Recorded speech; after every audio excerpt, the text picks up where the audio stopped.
Hello and welcome back to the channel. I'm Dan, and this is Forlorn Hobbies. Hello and welcome back to the channel. Now, today we will be carrying on with our terrain project that I am currently working on. The first episode of which is the Spanish Peninsula farm building that we covered recently. Now, in this video we're going to be going right back to the basics for something that will decorate pretty much 99% of historical battlefields and is just a really useful all-round bit of terrain. I'm of course talking about a wheat field, very easily providable, that just gives you that little bit of dressage in the game just to give you a little bit more immersion. Now, as a gamer, I've played on tables with card terrain, 3D printed specific sculpting boards, and most of you will have seen the battle reports on Napoleonic Wargaming, and I can give you a sneaky behind the scenes bit of info. It normally takes Tim far longer to dress the table and make all his little tweaks than it does for us to actually play the game. So I'm often sitting there for a good half hour or so whilst he's fiddling around before either of us roll really bad dice and the game is over relatively quickly. So we are going to be focusing on making traditional looking wheat fields and blending them into our gaming terrain. So we're going to start off by sourcing a good old doormat from a local thrift store or anything. I mean, I picked up mine from IKEA relatively cheaply. I think it was £3 or £4, and we're just gonna turn it over and draw out some designs on the back of it that will resemble our kind of blocks of wheat. Now, obviously, traditionally kind of keep it as square or rectangular as you can, but there is opportunity for some variation, which I won't go through step by step in this video, but as you can see from my drawings, there are some plans to have some kind of cutouts, and that will be explained at the end. So there are limitless opportunities from this. Now, the mat itself is also a very good size. You can get at least a table's worth generously spread out of terrain from it. So all in all, I think it's a very cost-efficient way of making terrain. Now, we're obviously going to have to use a sharp blade to cut this, so be careful and don't follow my example. A safety ruler is a very wise suggestion, and I know in the comments you're going to go on about it, but I cannot find mine, and I like to live life slightly wild. However, none of my limbs were detached in the filming of this video, thankfully. Now, I prefer to also just score a few lines over before hacking my way through, because it just gives me a nicer edge on the end result. And most gaming clubs at this point will just throw down their squares of wheat field, should we say, and carpet, and that is it. I know if you look at the battle reports, we have a teddy bear fur blanket down, and then we just throw wheat fields on top of that, and it gives a really good effect. However, that would make it too easy for this video. Now, I want to take it a step further This is to go for my own personal terrain collection, and I want to blend it in to the rest of the buildings and other stuff that will eventually be added to this project as well. So we're gonna mount it on a baseboard using I think 2 or 3 millimeter kind of sheets. I find that the backing material on wardrobes or doors is a great way of salvaging cheap materials when you're having a change around at home. I quite often pilfer all my children's broken drawers and stuff like that uh, for a never ending, really, source of basing material for my terrain.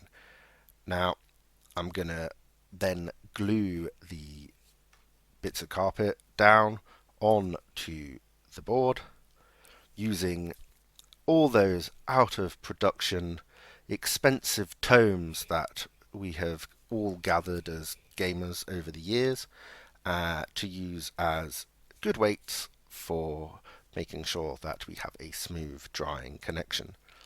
Now, once we've got that dried, I'm then going to just use household filler to give a sense of rough texture and try to hide the kind of base rubber mat of the what will be the wheat field, and just kind of blend that into the ground using a mixture of small kind of rocks and sand to give a good kind of aggregate effect after, just to frame it nicely. Now, this can look quite messy at this stage, but we will make sure that we take care to kind of avoid getting it all over the bristles, and once it's dry we can always just kind of brush them out and pick off the bits that are loose just to make it look a lot neater.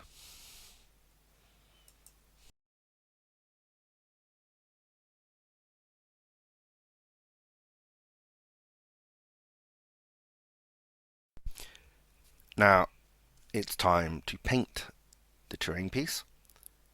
Now I want to stress that when it comes to terrain, we don't need to use the high-end paints that have been designed for miniatures painting. They are rather costly, and it just seems to be such a waste when covering such a large surface area. So I always use cheap and cheerful uh, acrylic paints that you can pick up at a craft store for about £1 a tube or on Amazon, and then I just thin it down with a bit of water. Now I've covered how I go about painting my earth texture in other videos, so I won't go into it too much detail, but I will generally use a burnt umber to go over everything just to give it that dark recess uniform look before dry brushing a mid-brown over everything as well. I'll then pick out the stone details with a mix of black and white acrylic paint that's been thinned down before lightly dry brushing a mid-grey over those. And then the final step is a light bone dry brush over everything to blend it all together and give it a very good natural kind of look to it. I'll then finish off the terrain piece with a covering of scenic grass, static grass that is, that will be applied at random just to give good kind of patches that will blend it into the miniatures themselves, and as well as the gaming table, giving it a little bit of colour, before finishing off with a variety of tufts just to give it that little bit more definition on the terrain piece. And now it's time to show off the final result. Now, I had way too much fun setting up this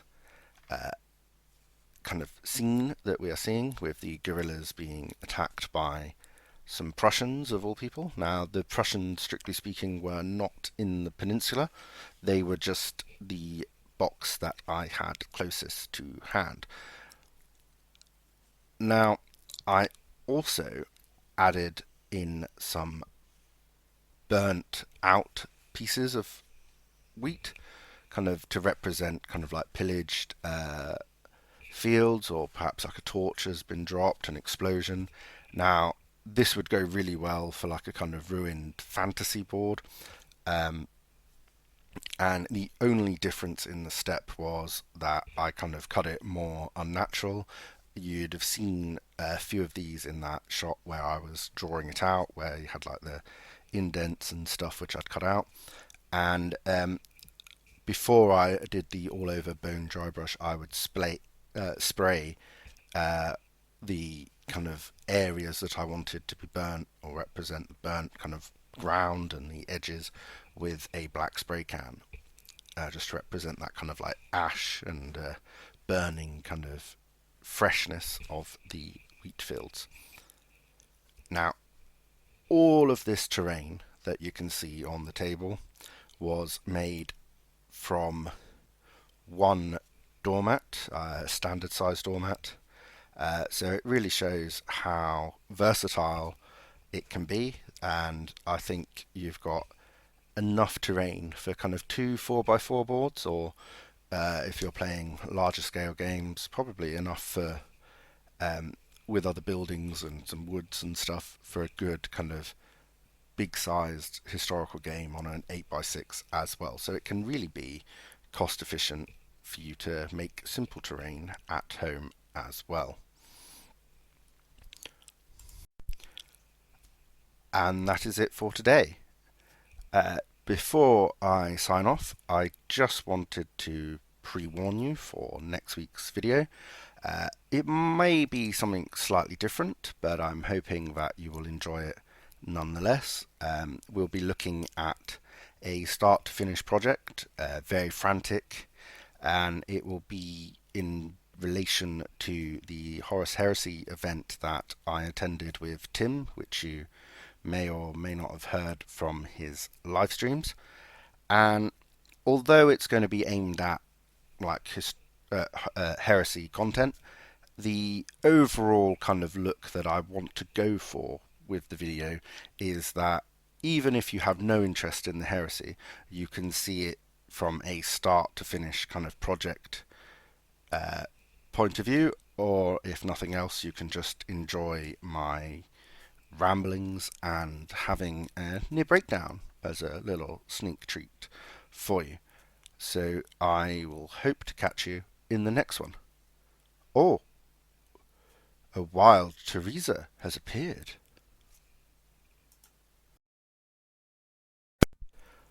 Thanks for watching. Please remember to like and subscribe. Until next time, enjoy your hobby.